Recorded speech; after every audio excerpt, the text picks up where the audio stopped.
Hello everyone, welcome to my channel. Before learning Abacus, it is very important to know about Abacus. So today I am going to give introduction about Abacus. This is a 13-rod abacus. For children's learning purpose, 13-rod abacus is perfect. These 13 are rods.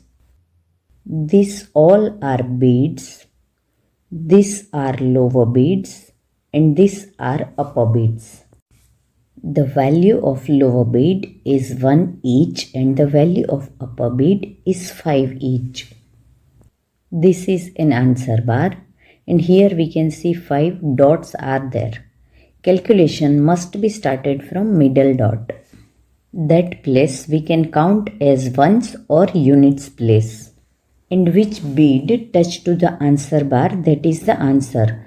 So this is 1, again add 1 means it's 2, again add 1 means it's 3, again add 1 means it's 4. Upper bit's value is 5. So when upper bit comes down and touch to the answer bar, then it's 5. This is 5 and 1 means it's 6. Again add 1 means it's 7. Again add 1 means it's 8 and 9. At this place, maximum value we can get it 9. After each sum, it's mandatory to clear the abacus. How to clear the abacus? With the right hand, index finger and thumb, from right to left, we should clear the abacus. Now question arises how to hold the abacus.